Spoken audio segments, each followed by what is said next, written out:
That's not a very good human Yeah, response, yeah, but it gave me all the material trappings of resilience that we just talked about. yeah, So in terms of writing, what I've learned is that in addition to struggling with the art of how to write a book, a novel, and so on, along with the technical issues, I also had to overcome my invulnerability. yeah, I yeah, had to learn how to feel. yeah, And that's a growth process. That's a painful process for me, yeah, yeah, because I didn't want to be emotional. yeah, yeah. But in order to be a writer, I think that my kind of writer, I had to tap into my emotions because that's what I put into my characters. Mhm. And so that's a very instrumental way of approaching the emotions. Like I have to put that into my characters. But it did transform me Mhm. individually as well. To get in touch with my emotions meant that I had to become vulnerable. Yeah, And yeah, I always, when I was growing up, I interpreted vulnerability as weakness. yeah. But now I see that vulnerability can also be strength. Mhm. It takes a strong person Yeah, to expose themselves, to it reveal does. weakness, It and to does. share their vulnerability with other people. I hope I'm there. Yeah, yeah. Listen, that's heavy. I'm also I'm an aspiring writer, right? And I struggle with being vulnerable with myself on the page, even because I don't know if that's. Do you feel like characters put enough distance between you? I guess in that process, like writing in fiction, as opposed to like doing something that's in the genre memoir. Well, it's going to be different for everybody. But when I wrote the sympathizer is a communist spy, and he's not me. He does all kinds of terrible things and so on. However, I took my emotions and my feelings and my ideas about what it means to be a person of color or an Asian American or a refugee in the United States, going way back to Du Bois and double consciousness, Mm-hmm. and I put them into the character. And then I amplified them because he has a much more dramatic and interesting life as a spy than I did. Hmm. But there's something of me that's autobiographical in there, although most people won't know that. Yeah. Then I wrote a memoir called A Man of Two Faces. The opening line of this book is I'm a spy, a sleeper, a spook, a man of two faces. So I titled my memoir A Man of Two Faces, Yeah. and I pretended that I was my own character, the sympathizer, Yeah. writing about me. Hmm. And I had to get distance from myself in order to write about myself. Yeah. So we all have to find our own tactics about how to deal with fiction versus nonfiction. But I've been most deeply inspired by writers who, like James Baldwin, given this setting, who have worked equally comfortably in both. Yeah. And because I think they see that the biggest issue is how to be a writer. Mhm. And then whether it's fiction or nonfiction or poetry or whatever form you choose, that to me is secondary to the question of how to be a writer. And how to be a writer is an artistic question, but it's also an ethical, a moral, a political, a personal question. All of that is wrapped up. And then Yeah. I find the right form to do That's what I that. was gonna ask you. I was like, and I was trying to decide if it was still a question. Which one is like the more effective medium, I guess, for you personally, rather than overall?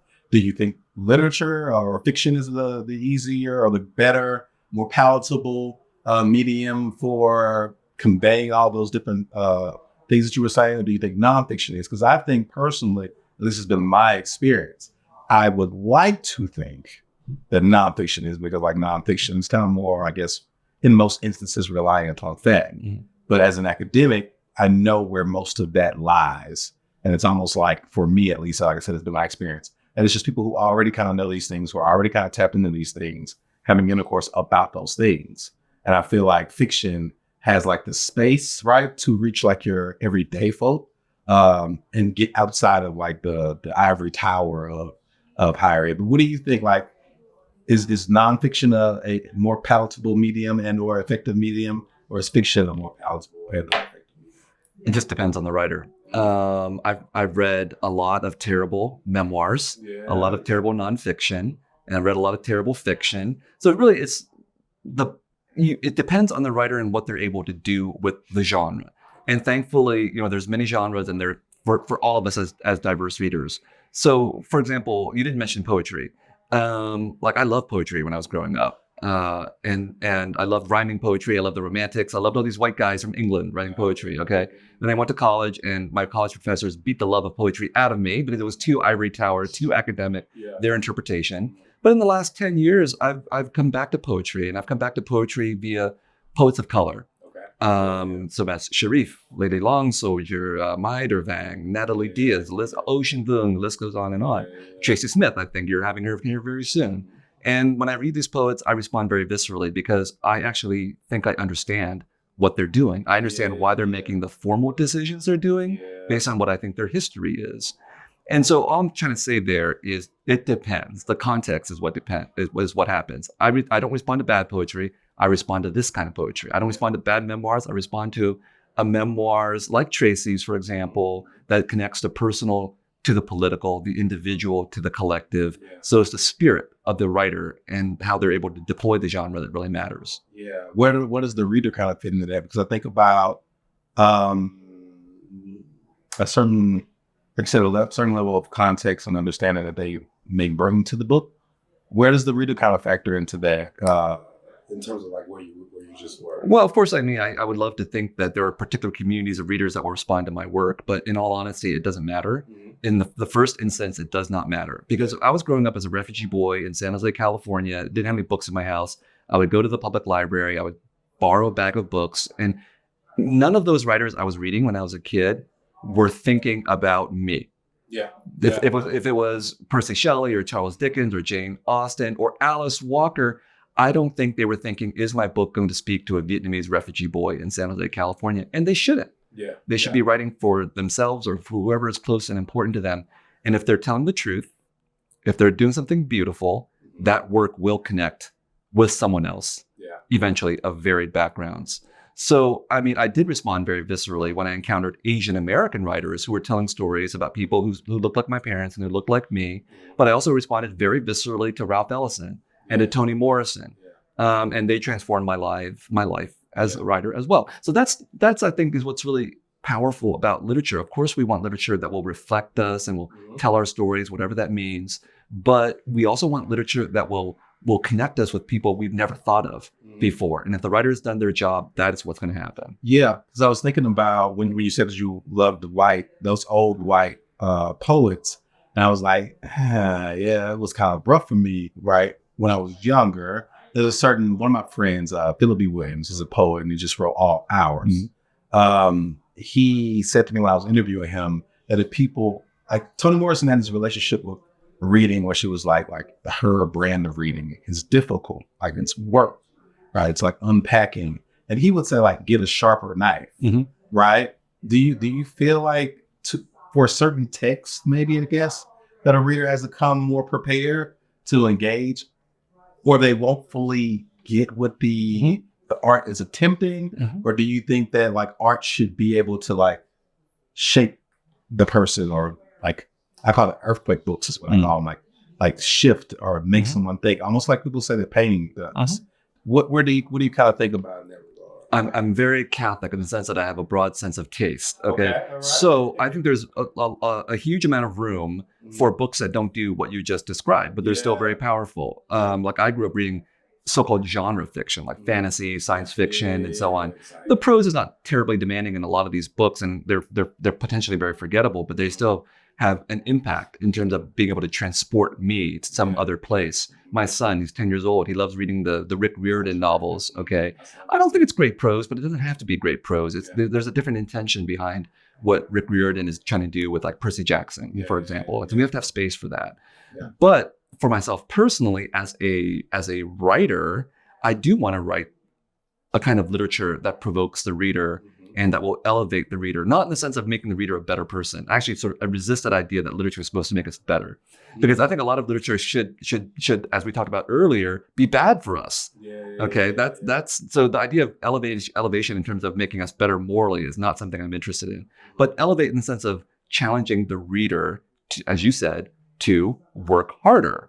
And look at Toni Morrison, the example that you brought up. Nobody reads Toni Morrison, I don't think, because they think it's going to be an easy beach read. They know what they're going to get at this point.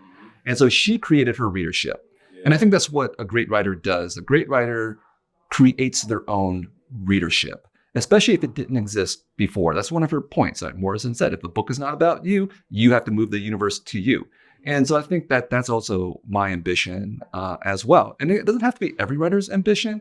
It's just, that's what I want to do. Yeah. What do you do for hours when no one's looking? What do I do for hours? When no one's looking. See, that's a good thing. It's like sometimes when people think about the work that writers do, they think, oh my God, you sit there at your desk and for 10 hours a day, all you do is type. And really, no. I mean, if I sit at my desk, I've learned 4 hours is good, and out of those 4 hours, probably 1 hour is writing. The other 3 hours, I'm like, I don't know what I'm doing, honestly. But if you actually do that over the course of a lifetime, and Malcolm Gladwell says it takes 10,000 hours to be good at something, I think that's actually probably true. But what he didn't say, I don't think, was in what time span do you do it? Yeah. And if you can do it by the time you're 25 or 30, good for you. I think I didn't do it until I was like 45. So as long as you do it eventually, if you can sit in a room somewhere or at a cafe and do your 10,000 hours, you will become a writer. And the liberating part is you could do it by the time you're 50 or 60 or 70.